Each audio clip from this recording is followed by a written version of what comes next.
Hi, I'm Attorney Iworski. How are you? Good, how you doing? Good. So I'm covering for Attorney DeCroce today. So you're scheduled for a sentencing hearing today on the disorderly conduct, and then you were scheduled for a trial on the breach of bail charge, right? Is that what you have as well? Okay. So what we're going to do today is we're just going to go forward with the sentencing hearing. I'm not going to go forward on the breach of bail. You were convicted on the disorderly conduct. I don't see a reason to pile additional charges onto you. So you'll be sentenced on the disorderly conduct, and then we'll be done today. Okay? So you're dropping the breach of bail? I am. Yep. Okay. And I spoke with the trooper about it, and he's fine with that. Okay? Thank you so much. All right. Sound good? Yeah, no problem. All right. All set? Yep. Okay. Before we even get into the fireworks you're about to witness, let's set the stage. Because this case is a perfect storm of ego, entitlement, and courtroom reality. Today's defendant isn't just representing himself. He's a self-proclaimed sovereign citizen, First Amendment auditor, and cop watcher rolled into one. And if you've watched enough courtroom footage, you already know what that usually means. Loud objections, misunderstood rights, and a total refusal to accept responsibility. This isn't a trial about free speech, it's a sentencing hearing. That's important because the guilt phase is already over. The court has ruled. The evidence has been heard. And yet, as you're about to see, this defendant believes volume, outrage, and repetition can somehow undo a conviction that's already locked in. The state is even dropping additional charges here, showing restraint and discretion. But instead of gratitude, the defendant treats it like validation of his innocence. Watch closely how quickly things escalate, how often he contradicts himself, and how the judge patiently but firmly keeps control. The question isn't whether he understands the law, it's whether he's willing to accept it. Pretty dead, Frank. Yeah, well, I mean, there's no way. I got the law right here, right? So, I didn't create danger, obviously, which is why this has been dropped, and I didn't commit a felony, okay? I'm being persecuted for exercising my First Amendment rights. Great. How come you're getting angry? Didn't you and I just didn't we just have Because I'm here today for nothing. That's why I'm getting angry. You're here for a sentencing hearing. Yeah, I know. And I got found guilty of disorderly conduct for less than what I'm doing right now. Okay. For being loud. Because I have a loud voice. So I got found guilty of disorderly conduct for having a disability because I get excited and hyper-aggressive. And you had your day in court. Oh, and I was found guilty, yeah. I had my day in court, and what was I found guilty of? Why am I not under arrest for disorderly conduct right now? Sir. Why am I not under... Hey, listen, don't give me no directives. You're just going to make it worse.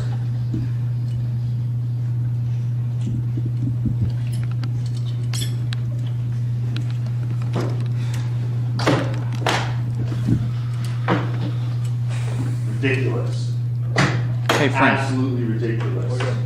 Frank, was the breach of bail when they arrested you here? Was that one, or was it a different one?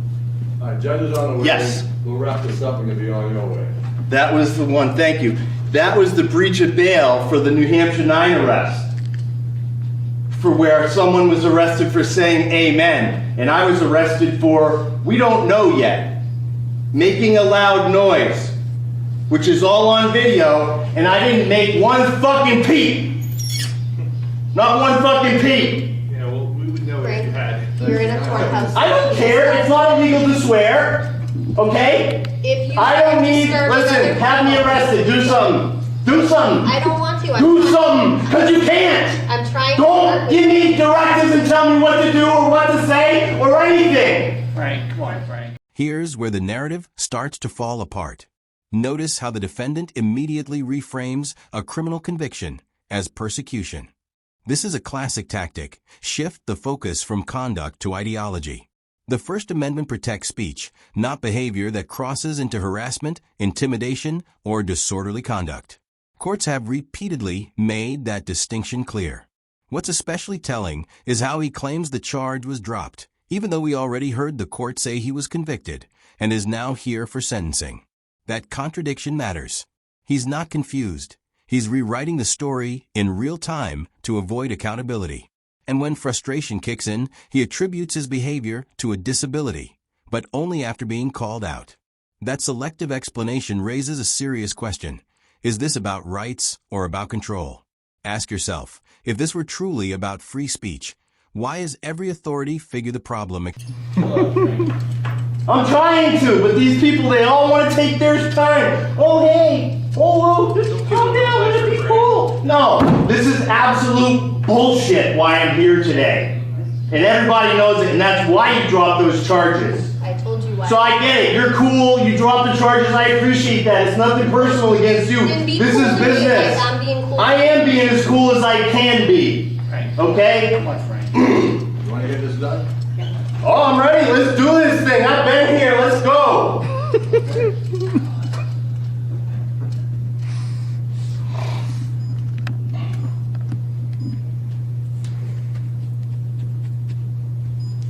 The priest will enter. All rise, honorable court is now in session. All right, good morning, everyone. Thank you. Please be seated. All right, and this is State versus Frank Staples, docket number 435, 2021 CR 240, and dockets number 435, 2021 CR 1692. Attorney Jaworski does appear on behalf of the Newfields Police Department. She's filling in this morning for Attorney DeCroce. Mr. Staples does appear. He is self-represented. We are scheduled this morning for a sentencing hearing in the 2021 CR 240 on the Class B disorderly, and then additionally the matter is scheduled for trial in the breach of bail charge. Are we ready to proceed? Judge, we're going to go forward on the sentencing order. As I told Mr. Staples, the state police are here. I had an opportunity to speak with them. Although we are ready for trial, I think in the interest of fairness and equity, he's been convicted of the underlying disorderly conduct charge, so we're going to use prosecutorial discretion. How is it underlying when the breach of bail took place afterwards? This clarification is critical, and it's something many people either misunderstand or deliberately ignore. You do not have a constitutional right to confront public officials at their private residences. Once speech turns into targeted harassment, especially involving family members, it loses constitutional protection. That's not opinion, that's settled law. The fact that this involved a group protest only strengthens the state's case, not weakens it. What's happening now isn't a debate about masks or politics, it's about boundaries. And notice how the defendant doesn't dispute the location or the conduct. Instead, he challenges the outcome. That's a losing strategy at sentencing. This was his moment to show remorse or restraint. Instead, he doubles down, escalating his tone and daring the system to react. That rarely ends well. I'm going to not process the breach of bail charge, and we're just going to go forward on the sentencing hearing with the disorderly Okay, conduct. all right, very good. And then I will give you that one. Oh, wrong one. I gave you that one. This is the breach. That's somebody different.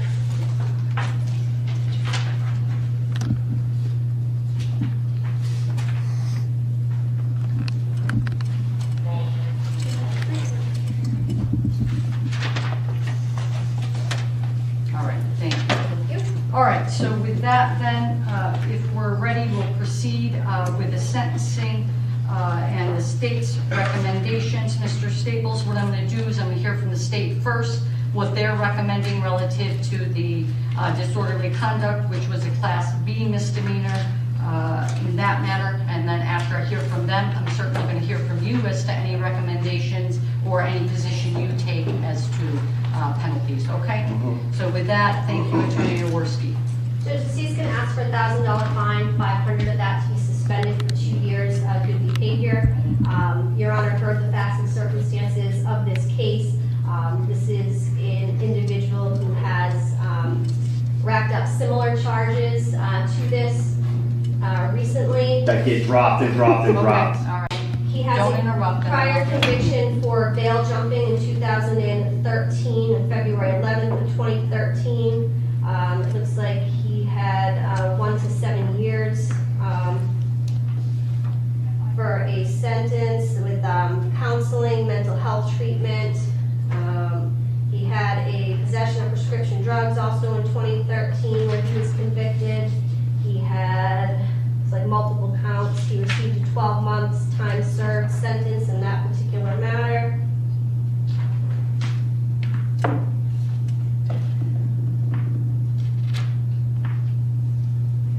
He had a possession of a controlled drug with intent to sell conviction in, looks like 2004 out of Hillsborough. When is my sentence over? When is the crime done? Okay, Mr. Staples, please, I'm gonna hear from you also. Yeah. But she gets to recount what she Fine. wants, She so, can do whatever she wants. thank you. Another possession of controlled drug with a 9-month sentence.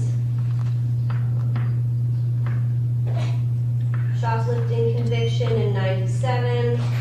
I was 17! Mr. A juvenile! Mr. Staples, So she's bringing up my juvenile record then? I mean, come on! What's really going on here? Staples, do I need to take a break? Let's just get through, Let's get through it then! telling me what she wants to recommend and about your. And prior- why? Because of all these past crimes all the way back to when I was 17? All Get right. the fuck out of Stop. here. And please with the language. Attorney Jaworski. Judge, he has a robbery conviction in 97 out of Hillsborough South with a 12-month suspended sentence. That's the first half of his criminal record. He does have an additional 6 pages, but I won't go through every detail with the court. Pay attention to the emotional shift here. Moments ago, we heard claims of persecution and disability. Now, we're seeing deliberate provocation. This isn't someone losing control. This is someone testing limits. He challenges authority, dares them to arrest him, and then frames their restraint as weakness. That's not how courtrooms work. Judges and court officers aren't there to spar. They're there to resolve cases efficiently. Every interruption, every outburst is being mentally logged. Even when the court exercises patience, it doesn't mean it's forgotten. In fact, excessive leeway can sometimes make sentencing worse, not better. If you were in his position, would you be pushing buttons or trying to get out with the least damage possible? Because I didn't do anything to cause any sort of pecuniary loss or any damage or anything like that. And I also am asking you to reconsider your finding of guilty because I will be appealing this. I'll put you on notice. And I do want to know exactly what did I do to commit disorderly conduct, because it was nothing even like what I've been here today in this courtroom. Okay? I didn't do anything that was disorderly. I asked why I was being threatened to be arrested. The man never asked me to leave the area. You've seen the video. He lied in his testimony. So I want to know why I was found guilty to begin with. What? You need to articulate yourself. To be heard on the sentence, we've had your opportunity. $0. No penalty whatsoever. Okay, thank you. And I've heard your testimony and listened for several hours at the trial, and I've issued that, and certainly you do have the right to appeal, and I will expect you to do that. So with that, I will adopt the state's recommendation. I will impose a fine of $1,000. $500 of that will be suspended for a period of 2 years for your good behavior. Put me in jail now then, $50 a day. Let's go. $50 a day in jail because I ain't paying shit. It's 150 now. So 150, whatever. We do $10 a day. Let's do it. don't sell yourself short. Are you able to pay the $500 fine? I'm sorry, yeah, $500. I ain't paying no $500 fine. You gotta be kidding me. So you know there is an additional time payment fee of $25 that gets added. Don't care. I ain't paying none of it. Okay. Ever. Book example of legal misunderstanding or willful ignorance. The defendant fixates on terminology instead of substance. Prosecutorial discretion means the state can choose which charges to pursue and which to drop, regardless of sequencing, especially when there's already a conviction. The court isn't obligated to argue semantics with him. And notice something important. The judge doesn't take the bait. Instead of escalating, the court redirects and moves forward. That's intentional. When a defendant thrives on confrontation, denying them that oxygen is often the smartest move. The irony here is that the state is actually doing him a favor, reducing exposure, limiting penalties. Yet he treats it like an injustice. That reaction says everything. And so if I put you down, that it'll be paid in full within 30 days, in addition to... Say whatever you want to say, That's what I'll do. okay? All right. Ain't gonna happen. We'll be in recess. Thank you. Good Yeah. luck to you, Mr. Staples. Thank you. Have a good day. Bunch of bullshit. Probably have a bad day. Huh? Wish him a bad day. Yeah. Amazing. You told her you weren't going to pay, and she's like, well, we'll put you on a time payment. We'll put you on time. Put me in jail now! They don't want to put you in jail. Let's go. Put me in jail now! 5 years in solitary confinement, they're fucking fine, $5 fucking fine, get the fuck out of here. I love how they brought in the Unbelievable, SWAT. you bring up all that fucking record too. I've changed my life, I have a fucking business where I help people reintegrate from prison and from rehab and from homelessness. When are my past crimes done with? When do I lay it down? Ever? You already know the answer to that, Frank. Never. Never. Right? Let's go. Come on. We feel it right around. Bunch of bullshit. Hope you feel real good about yourself. I don't think I've ever heard of anybody paying fines, any activists. It's funny, they think they get us and they don't. Let's do it. I love this game. We could play this all goddamn day. They just want to bring him back in for another hearing. Yeah. That's what they want. Yeah. Waste his time.